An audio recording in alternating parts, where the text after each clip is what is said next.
Llegan las claves para descifrar el complejo mundo de la economía. Al contado.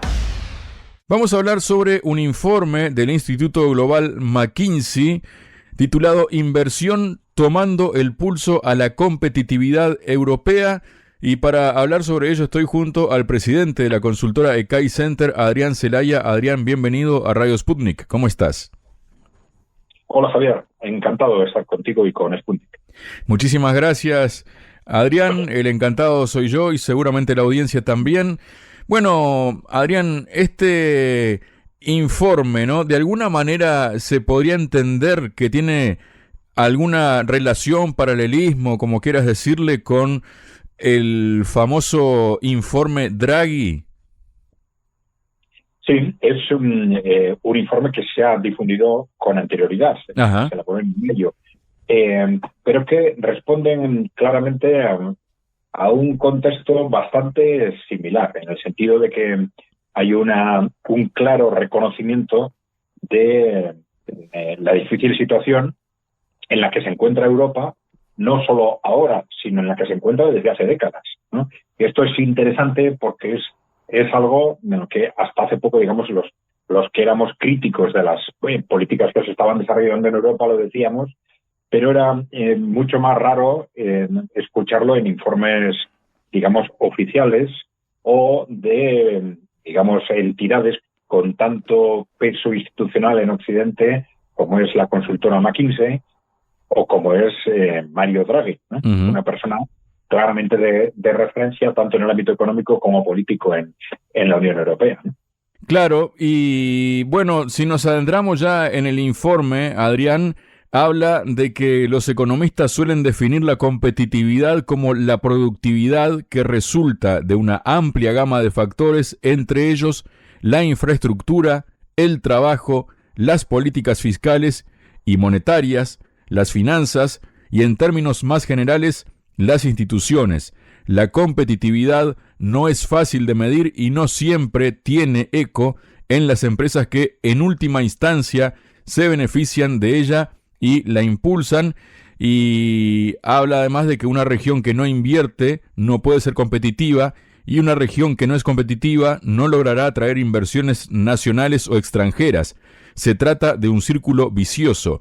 Para Europa, definida aquí como los 27 Estados miembros de la Unión Europea, más Noruega, Suiza y Reino Unido, también denominada Europa 30, no aumentar la inversión pone en riesgo la prosperidad, el estilo de vida y el lugar de Europa en el mundo. Y se habla que la inversión neta de Europa, en este sentido, ¿no?, en los activos más productivos es baja, tanto en comparación con el nivel anterior a la crisis financiera mundial, como en comparación con la de Estados Unidos.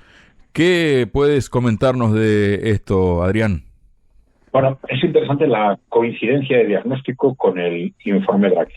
Y también es llamativo que de esto apenas se haya hablado hasta ahora, ¿no? Porque, claro, las cifras que dan tanto McKinsey como Draghi no son del último año, son cifras de las últimas décadas, ¿no? Y que son cifras que nos dicen claramente que ha habido una caída sustancial de la evolución de la productividad en Europa desde durante todo el periodo neoliberal, desde los años 80-90, y que esto ha llegado al final a una situación de estancamiento en la que llevamos 20-25 años. Y detrás de las razones de esto es curioso también la coincidencia en el diagnóstico, porque hay distintos factores, nos dice McKinsey, detrás de la competitividad fundamentalmente está la productividad, ¿no? Y detrás de la productividad está fundamentalmente la inversión. Que pues puede haber otros factores, pues formación, etcétera, pero el 80% de los incrementos de productividad se consiguen porque las empresas invierten. Y esta es una cuestión clave. Las empresas no han invertido. Llevan décadas invirtiendo cada vez menos. Es decir, esto se ve para contemplar la importancia de esta caída de la inversión. Es muy importante ver las cifras de inversión neta, porque la inversión bruta puede escondernos la realidad. Por mi inversión, a veces habla de la inversión calculándola en un porcentaje de todo lo que se invierte sobre el PIB, sobre la producción anual. Pero si en principio en esa proporción, en esa cuantía de la inversión, y se incluye una parte sustancial o la parte fundamental, que es simplemente renovar los activos que ya existen, que se van desgastando con el tiempo, etcétera, ¿no?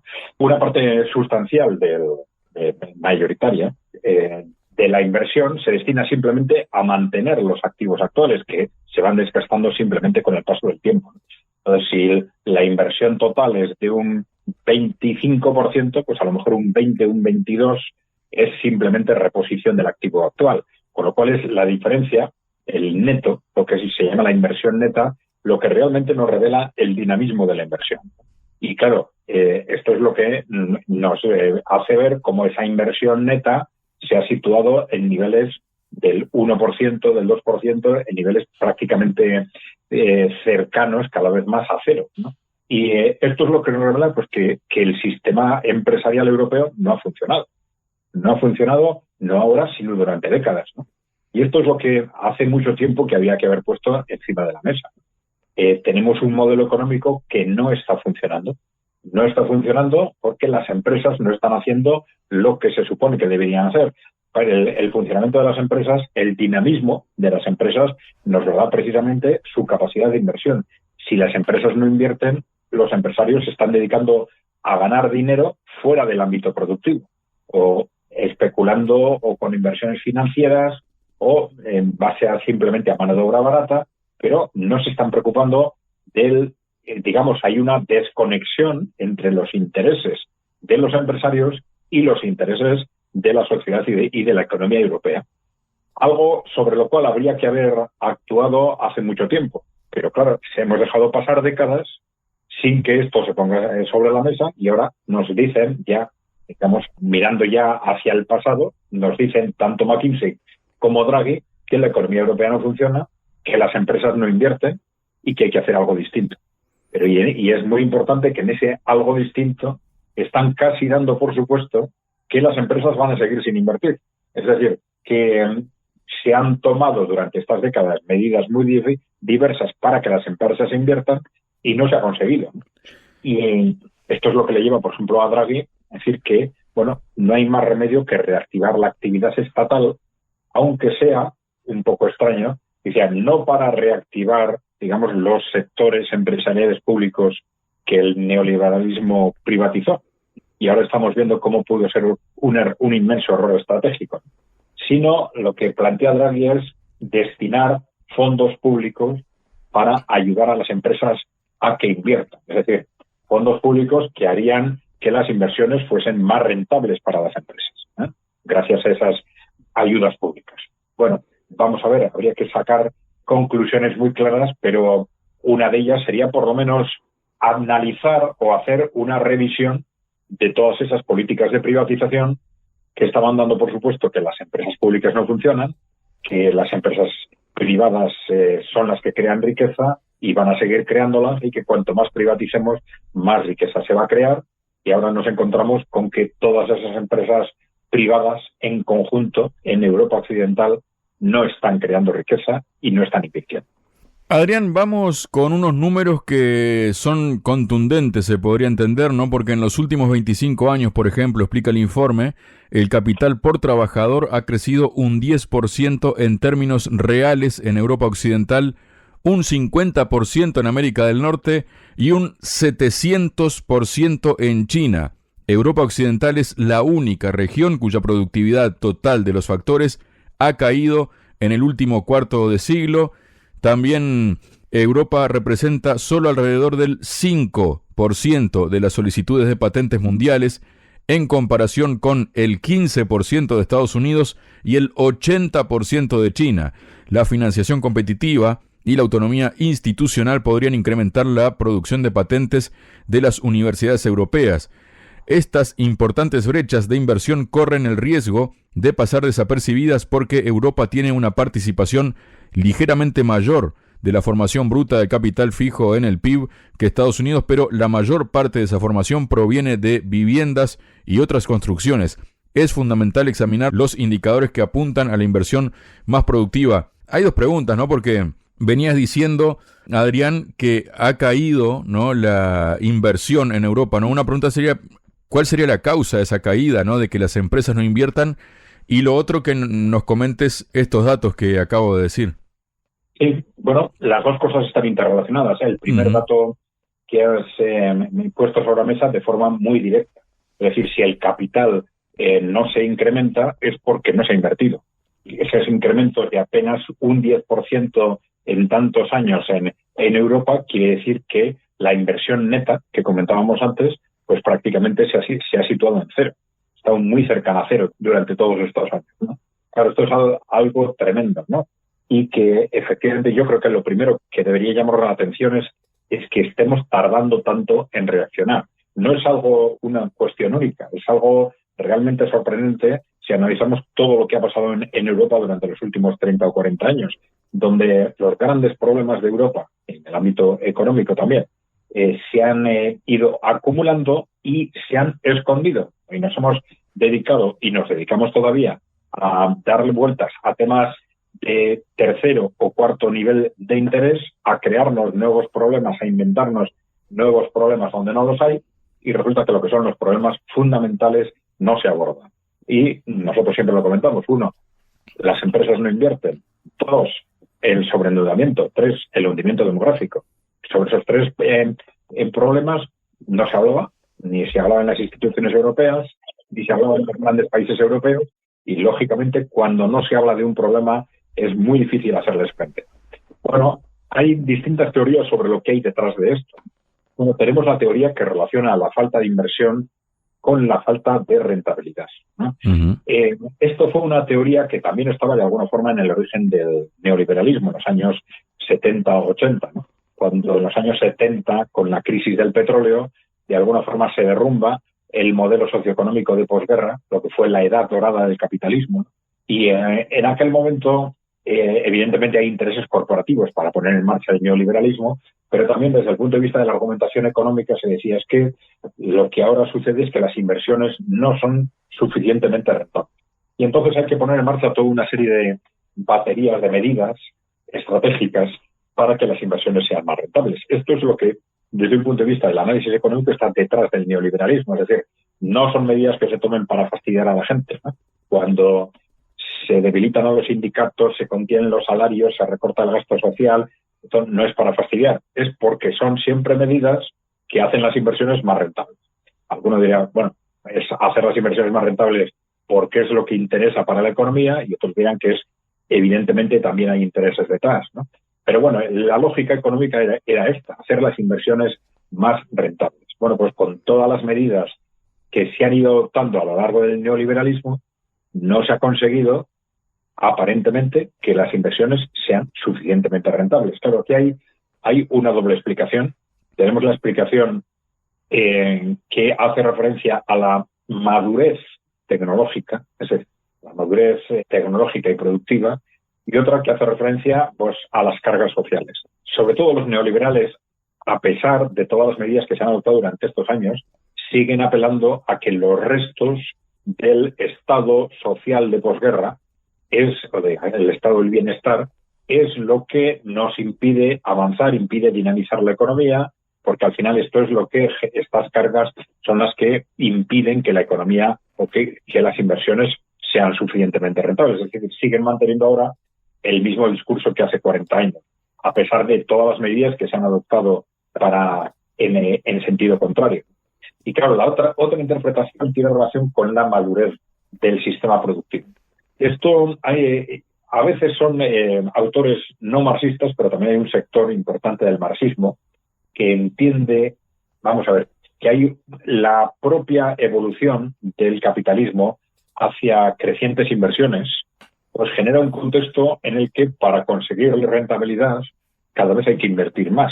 Y esto significa, explicándolo así de una forma simplificada, ¿no?, que las inversiones son cada vez menos rentables si no se toman otro tipo de medidas. Bueno, algunos autores están interpretando que esta puede ser la razón fundamental de que se invierta cada vez menos en Europa. Es decir, que a pesar de todas las medidas adoptadas por el neoliberalismo, como precisamente como consecuencia de las inversiones anteriores, los niveles de capital por inversión son cada vez, por unidad de inversión, son cada vez mayores, la rentabilidad es cada vez más difícil de conseguir en el ámbito productivo. Y entonces los empresarios dejan de invertir en el ámbito tecnológico, dejan de invertir en el ámbito productivo y destinan sus recursos pues a invertirlos en el ámbito financiero, en bolsa, en bonos o en sectores de bajo valor añadido. No tanto ya en base a productividad, no en tanto a avance tecnológico, sino en cuanto a, y sobre todo en sectores en los que se puede disponer de mano de obra barata que puede rentabilizar las inversiones durante un tiempo. Y bueno, de hecho, si vemos los datos macroeconómicos, esto es lo que está pasando en el conjunto de Europa. Incluso Europa quizás es el continente donde más se ha hablado de la famosa cuarta revolución industrial, de la robotización, de la digitalización, pero solo unas pocas empresas son las que realmente han hecho apuestas en esta dirección, cuando apuestas enormes se han realizado y se siguen realizando en China y en el conjunto del este asiático, de Asia Oriental, ¿no? Las cifras, las diferencias son impresionantes, ¿no? Si vemos las apuestas, porque está muy medido esto en concreto en el ámbito de la robotización, de los robots industriales, y vemos cómo evolucionan las instalaciones de robots industriales en Asia, en Europa y en América, y vemos cómo hay un desplazamiento global de la robotización hacia Asia, pero a una velocidad de vértigo. Y los robots industriales ya están fundamentalmente en Asia, y esto nos dice también, lógicamente, dónde va a estar la productividad futura, porque es que por mucho que hablemos y hablemos y hablemos de los avances tecnológicos, esto no se lleva a la práctica si las empresas no invierten. Y las empresas no son esas 4 empresas que ponemos en la foto para hacer el artículo del periódico, ¿no? Es el conjunto del tejido empresarial el que tiene que invertir en las nuevas tecnologías, y esto no se está haciendo. Bueno, entonces, ¿qué tenemos detrás? Bueno, los neoliberales nos dicen, los restos del estado del bienestar, hay que aguar más el estado del bienestar. De alguna forma nos están diciendo, hay que volver al capitalismo del siglo XIX para que esto funcione. Y las otras interpretaciones están más ligadas con lo que comentábamos ahora, ¿no? Es decir, la propia madurez del capitalismo hace que a las empresas privadas les sea cada vez más difícil, a los inversores privados les sea cada vez más difícil obtener rentabilidad invirtiendo en producción y en tecnología. Y claro, esto sí significa que es cada vez más necesario, probablemente, apostar por otro tipo de inversiones, es decir, inversiones de empresarios sociales como cooperativas o empresas públicas o empresas mixtas. Y de hecho, sí es cierto que en países como China, por ejemplo, un porcentaje muy importante de la inversión productiva y tecnológica se está gestionando a través de grandes empresas públicas. Por lo cual, bueno, pues puede ser una referencia que nos cuadre bastante con ese diagnóstico, que tiene relación, por otro lado, con análisis que hicimos en un programa anterior con el Fundi, no sé si te acuerdas, Javier, sobre la evolución hacia las empresas sin trabajadores, ¿no? Y cómo esa evolución hacia un contexto en el que el capital por trabajador es cada vez mayor, pues puede ser un contexto en el que sea cada vez más difícil rentabilizar las inversiones, ¿no? Claro, esto hay que soportarlo también en datos macroeconómicos muy concretos que son difíciles de elaborar, que bueno, hay distintos expertos que están trabajando en ello. Pero bueno, la verdad es que hay una coherencia teórica en todo ello. Es decir, que es muy posible que estemos llegando a una situación de madurez del sistema, del modelo, en la que la inversión privada sea cada vez más difícil, o al revés, sea cada vez más difícil soportar o apoyar el avance productivo y tecnológico en la inversión de los inversores privados. Adrián, a propósito justamente de los inversores, ¿no?, y de las inversiones, Europa sigue enfrentándose a una serie de barreras a la inversión que son bien conocidas y muy discutidas, pero los avances para eliminarlas han sido vacilantes, según el informe.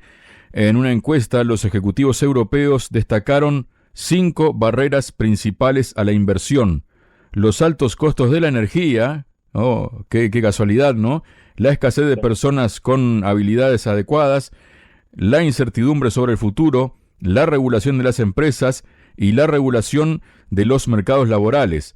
Las barreras más importantes citadas en comparación con Estados Unidos fueron los costos de la energía y la incertidumbre, que según los ejecutivos son obstáculos mayores en Europa que en Estados Unidos. Bueno, y a uno aquí se le viene a la cabeza inmediatamente el corte que ha hecho Europa con Rusia respecto a los recursos energéticos, ¿no? Al final, en determinadas cuestiones siempre estamos cayendo, o Europa ha caído en eso, Adrián.